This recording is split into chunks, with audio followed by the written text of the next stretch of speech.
ଆଧୁନିକ ଓଡ଼ିଆ କବିତା ଉପରେ। ଆଜିର କବି ହେଉଛନ୍ତି ସୀତାକାନ୍ତ ମହାପାତ୍ର ଓ ତାଙ୍କର ସମୁଦ୍ର ନାମକ କବିତା। ଲିଖିତ ଆଲୋଚନା କରିବା ପୂର୍ବରୁ ପ୍ରଥମେ ସମୁଦ୍ର କବିତାଟିକୁ ପାଠ କରୁଅଛି। ସମୁଦ୍ର ସୀତାକାନ୍ତ ମହାପାତ୍ର। ଜାଣିଛି ପଛରେ ଆସୁଛ ଆସୁଛ ଲକ୍ଷ୍ମୀ ପାଦ ପକେଇ ପକେଇ, ନୂପୁରର ରୁଣୁ ଝୁଣୁ ଶୁଭୁଛି ଶୁଭୁଛି, କେତେ ଜନ୍ମ କେତେ ମୃତ୍ୟୁ ଡେଇଁ। ନା ପଛକୁ ଚାହିଁବା ମନା, ଚାହିଁଲେ ତମେ ଅଦୃଶ୍ୟ ହୋଇଯିବ ମୁହୂର୍ତ୍ତକେ।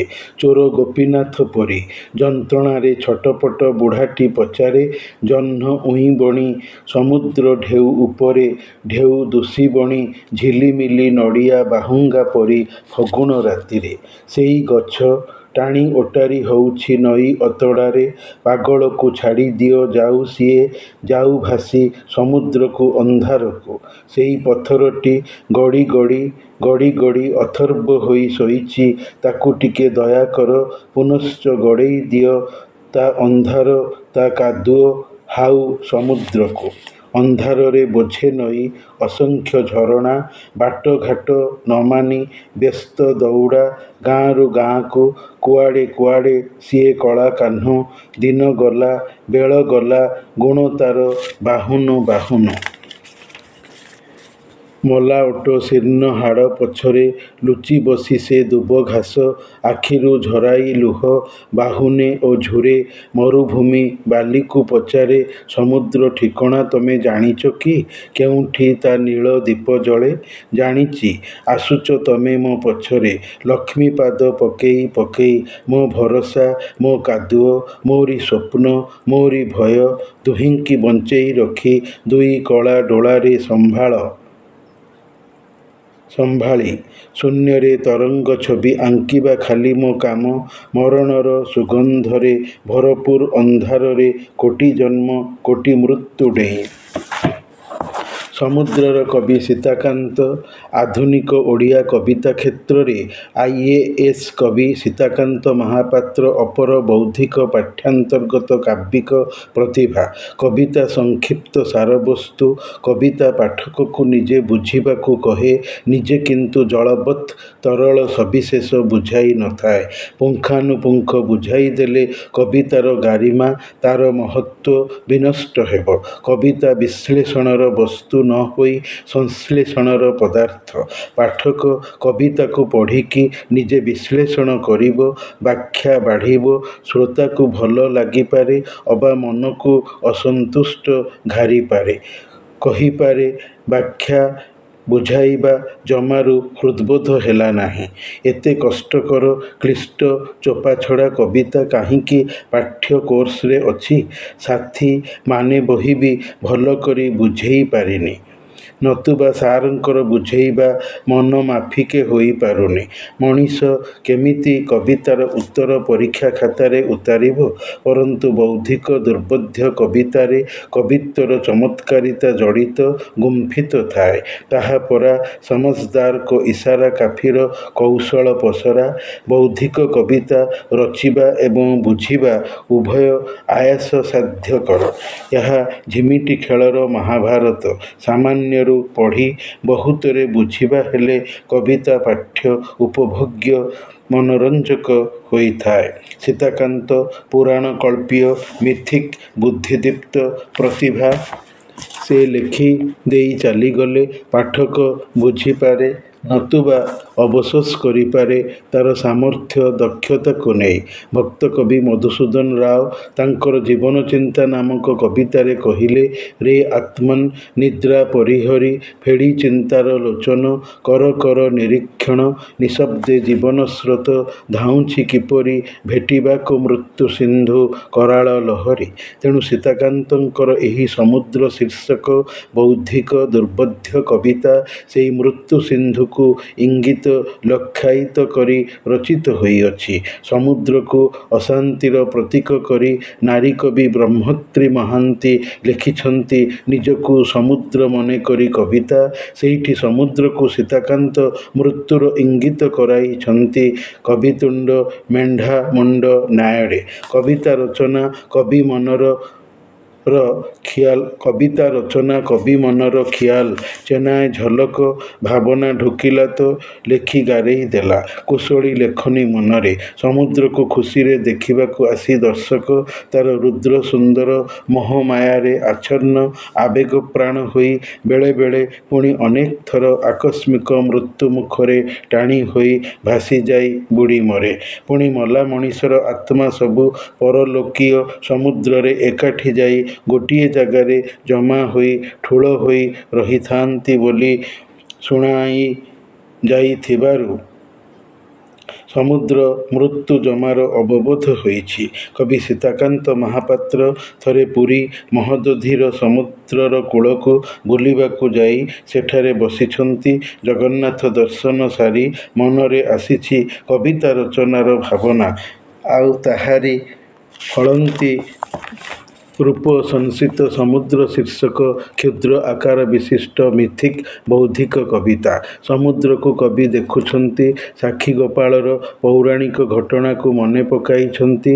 ଜଣେ କୃଷ୍ଣପ୍ରେମୀ ଭକ୍ତର ରାଜକୀୟ ପରୀକ୍ଷା ଜଞ୍ଜାଳର ଅସହାୟ ସାକ୍ଷୀଦାନ ପାଇଁ ସେ କୃଷ୍ଣଙ୍କ ମନ୍ଦିରରେ ଆକୁଳ ନୟନରେ ଅଧିଆ ପଡ଼ି ନିବେଦନ କରିଛି, ପ୍ରାଣର ଅଶ୍ରୁଳ ଆବେଗ ନେଇ ପ୍ରଭୁ ତୁମେ ଯଦି ସାକ୍ଷୀ ନ ଦେବ ନା, ମୁଁ ରାଜାଙ୍କ ଆଗରେ ମିଛୁଆ ହୋଇଯିବି। ଭକ୍ତର ଦୁଃଖ ଦଇନି ଭଗବାନ ଦୂର କରିଥାନ୍ତି। ଭକ୍ତର ବ୍ୟାକୁଳତା କୃଷ୍ଣଙ୍କୁ ଅସହ୍ୟ ହେବାରୁ ସ୍ୱପ୍ନରେ କହିଥିଲେ, ଦେଖ ମୁଁ ତୋର ସାକ୍ଷୀ ଦେବାକୁ ଯିବି, ଖବରଦାର ହେଲେ ତୁ ଜମା ପଛକୁ ମୁହଁ ବୁଲାଇ ଦେଖିବୁ ନାହିଁ, ଚାହିଁବୁ ନାହିଁ। ମୋର ନୂପୁରର ରୁଣୁଝୁଣୁ ଧ୍ୱନି କିଙ୍କିଣୀରୁ ଅନୁଭବ କରିବୁ ଯେ ମୁଁ ତୋ ପଛରେ ଯାଉଥିବାର ସତ୍ୟତାକୁ।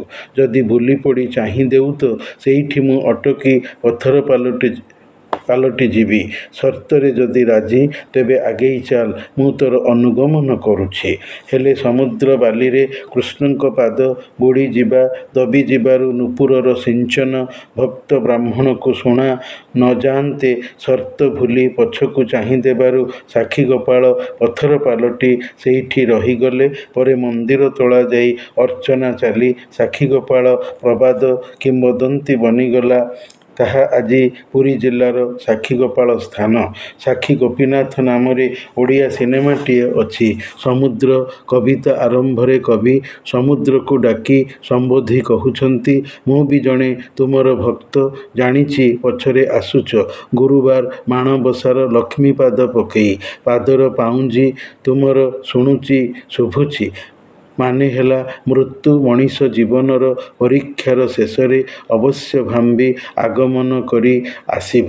ଜୀବନ ପଛେ ପଛେ ମୃତ୍ୟୁ ଧାବମାନ ମଣିଷ ଜାଣେ, କିନ୍ତୁ ସଂସାର ମାୟାରେ ବିଭ୍ରମରେ ଥାଇ ଭୁଲିଯାଏ ମୃତ୍ୟୁର ପଦପାତ। ମଣିଷର ଦୁର୍ଲଭ ଜୀବନ ପାଇଁ ତାର ଅନୁଧାବନ ଅବିସମ୍ବାଦିତ।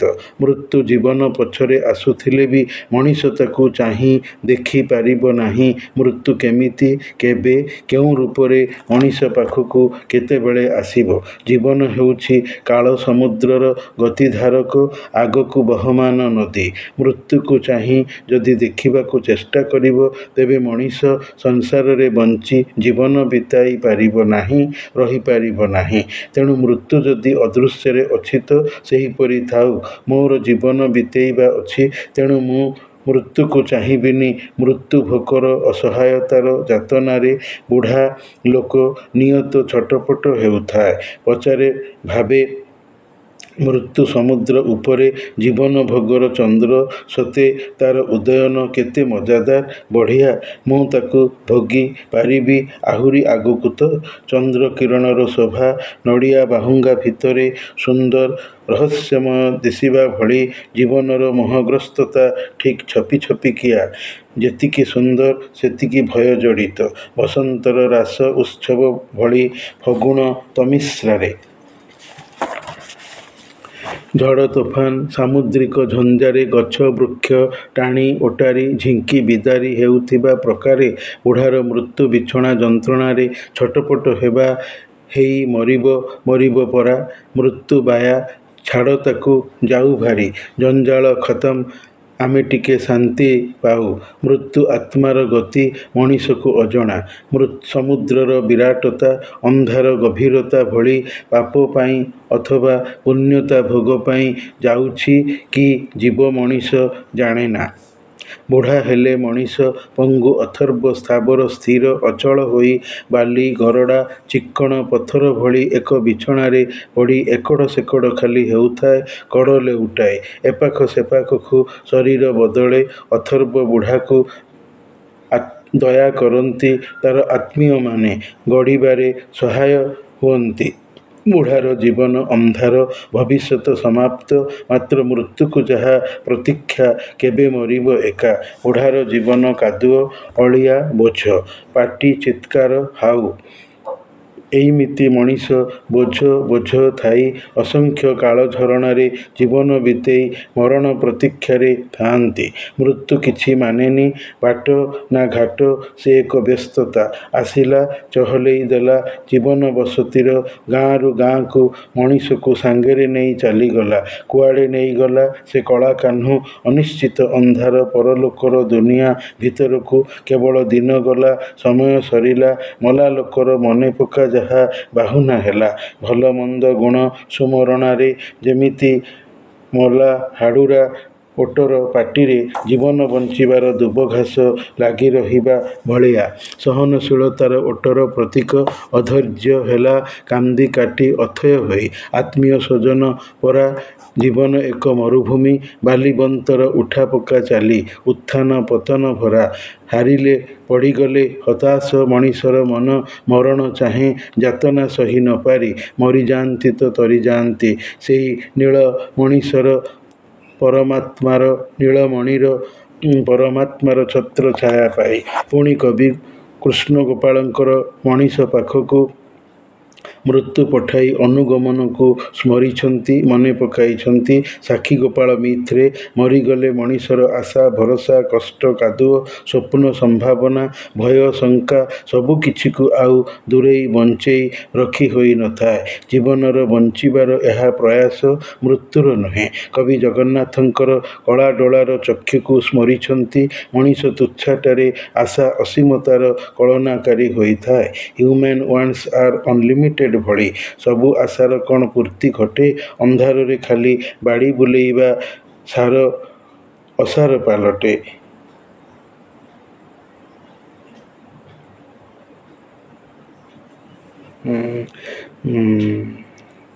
ऐसा करेंगा तैसा करेंगा, चुल्लू भर पानी में डूब मरेंगा। ମଲା ଶରୀରକୁ ସୁଗନ୍ଧିତ କରି ସଂସ୍କାର କରାଯାଇଥାଏ ଏବଂ ସେହି ମଲା ଶରୀର ଅନିଶ୍ଚିତତାର ଅନ୍ଧାର ଭିତରକୁ ଚାଲିଯାଏ। ଅନେକଙ୍କର ଅସଂଖ୍ୟଙ୍କର ସବୁ ଲୋକଙ୍କର ପୁନର୍ଜୀବିତର ଆଶାରେ ମରଣକୁ ଡିଆଁଇ। କବିତାର ଏଇଠି ସମାପ୍ତି ହୋଇଛି। ଆଲୋଚନାର ବି ସେଇଠି ରହିଛି।